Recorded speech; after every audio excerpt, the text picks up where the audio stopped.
दूसरा का नुकसान हुआ कि आपके देश में विदेशी कंपनियों को ग्लोबलाइजेशन लिबरलाइजेशन के नाम पर खुली छूट मिली। क्या कह के कहा गया कि अगर विदेशी कंपनी नहीं आएगी तो कंपटीशन कैसे होगा मार्केट में, और कंपटीशन नहीं होगा तो भारतीय कंज्यूमर को फायदा कैसे मिलेगा मार्केट में। तो विदेशी कंपनियों को खुली छूट देनी ही पड़ेगी ताकि डोमेस्टिक इंडस्ट्री कंपटीशन में आ सके। तो आप देखिए, जब ग्लोबलाइजेशन शुरू हुआ था, नया नया था, तो पेप्सी आया था, कोका कोला आया था और इस देश में उनको बुलाया गया था। उसी के साथ साथ एक इंडियन कॉम्पिटिटर भी था, पार्ले प्रोडक्ट्स।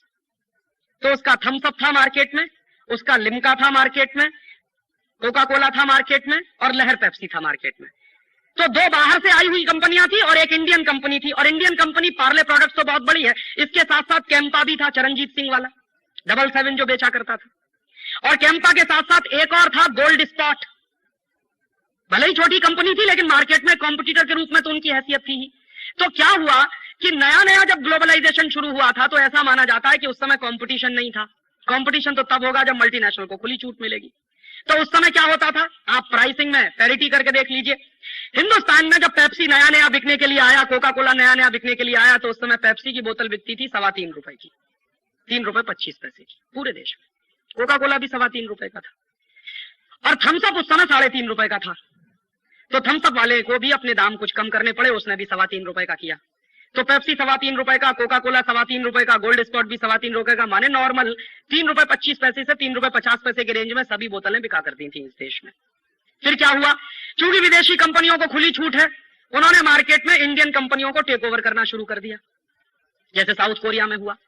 साउथ कोरिया की बड़े बड़े पब्लिक सेक्टर और वहां के प्राइवेट सेक्टर की कंपनियों को जिस तरह से अमेरिकन कंपनियों ने टेक ओवर किया, वैसे ही भारत में भी शुरू हो गया। तो क्या हुआ, एक दिन हमको अखबार में खबर मिली कि पूरा का पूरा पार्ले प्रोडक्ट चला गया कोका कोला के कंट्रोल में। अब आप जरा इस बात पर ध्यान दीजिए कि पेप्सी और कोका कोला अगर इस देश में कंपटीशन करने के लिए आए थे तो उन्होंने पार्ले को टेक ओवर क्यों किया? अगर आप मानते हैं कि वो बहुत बड़े कॉम्पिटिटर हैं तो पहलवान बनकर कुश्ती लड़ते भारत के बाजार में आके, और पार्ले भी चलता, गोल्ड स्पॉट भी चलता, पेप्सी भी चलता, कोका कोला भी चलता, तभी तो मैं मानता कि कंपटीशन है। तो मेरे मन में अक्सर यह प्रश्न उठता है कि अगर वो कंपटीशन करने आए तो उन्होंने क्यों टेक ओवर किया पार्ले प्रोडक्ट को? और भारत सरकार अगर ये कहती है कि हम कंपटीशन चाहते हैं मार्केट में, तो भारत सरकार ने क्यों टेक ओवर होने दिया पार्ले प्रोडक्ट को? क्योंकि ये बात तो भारत सरकार भी जानती थी कि अगर पार्ले चला जाएगा तो उनके सामने कोई कंपटीटर नहीं रहेगा। गोल्ड स्पॉट की कोई औकात नहीं थी, कैंपा की कोई औकात नहीं थी। चरणजीत सिंह पहले ही सरेंडर कर चुके थे उनके सामने, और वो तो तैयार बैठे थे कि अगर पार्ले जाता है तो हम भी किसी ना किसी कंपनी के साथ कोई ना कोई ज्वाइंट वेंचर कर लेंगे। तो हुआ क्या, कंपटीशन के नाम पर मल्टीनेशनल की मार्केट में मोनोपोली एस्टेब्लिश हो, इसके लिए भारत सरकार ने खुली छूट दी और कोका कोला ने पार्ले को टेक ओवर कर लिया। पार्ले चला गया और मार्केट से धीरे धीरे जितने इंडियन कॉम्पिटिटर थे सब मार्केट से बाहर हो गए, या तो पेप्सी के कब्जे में चले गए या कोका कोला के कब्जे में चले गए। अब देखिए कितना कंपटीशन हो रहा है इस मार्केट में कि 3.25 रुपए में जो पेप्सी कोला बिकता था अब वो 10 रुपए में हम पी रहे हैं और कह रहे हैं कंपटीशन हो रहा है मार्केट में, और झक मार के पी रहे हैं। क्योंकि दो ही चॉइस है, या तो पेप्सी पीजिए या कोका कोला पीजिए, और दोनों ही चॉइस आप करेंगे पैसा अमेरिका ही जाने वाला है। आपके लिए दो ही तो चॉइस है इस समय मार्केट में। आप कहेंगे मैं सिट्रा पीऊंगा, तो सिट्रा के नीचे देख लीजिए लिखा हुआ क्या है, कंट्रोल्ड बाय कोका कोला। आपको लगता है मैंगो फ्रूटी पीऊंगा, तो मैंगो फ्रूटी के नीचे देख लीजिए क्या लिखा हुआ है। कोई भी बोतल मार्केट में सॉफ्ट ड्रिंक की चाहे जिस नाम से बिकती हो आप पी लीजिए, पैसा आपका अमेरिका ही जाने वाला है। और मैं पूछना यह चाहता हूं आप सबसे कि 3.25 रुपए में जब पेप्सी बिकता था तब ज्यादा कंपटीशन था, या 10 रुपए में बिक रहा है तब ज्यादा कंपटीशन है? माने हमने ग्लोबलाइजेशन के नाम पर इंडियन मार्केट में मल्टीनेशनल को मोनोपोली बनाने की खुली छूट दी है।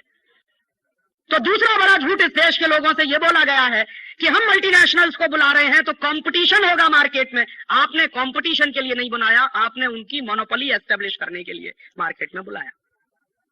ऐसे एक दूसरा उदाहरण आपको देना चाहता हूं कि ढेर सारी कॉस्मेटिक्स की अमेरिकन कंपनियां इंडियन मार्केट में आई हैं। उनमें सबसे बड़ी कंपनी है रेवलॉन, अमेरिका की सबसे बड़ी कॉस्मेटिक्स की कंपनी। उसको आपने मार्केट में खुली छूट दी है। तो क्या कंपटीशन था? जब रेवलॉन मार्केट में आया तो हिंदुस्तान लीवर भी था मार्केट में, जो आधा विदेशी आधा स्वदेशी मानता था, अब तो उनकी मेजॉरिटी इक्विटी हो गई है मार्केट में। और हमारे देश में जो सबसे बड़ा कॉम्पिटिटर था किसी मल्टीनेशनल के लिए, वो था लैक्मे, टाटा घराने का। और लैक्मे का जो मार्केट का कंट्रोल था, उसकी कल्पना हम कर नहीं सकते, क्योंकि अब तो चला गया। लैक्मे जो है एक जमाने में इंडियन कॉस्मेटिक्स के मार्केट में कम से कम 80% पे अपना अधिकार रखता था।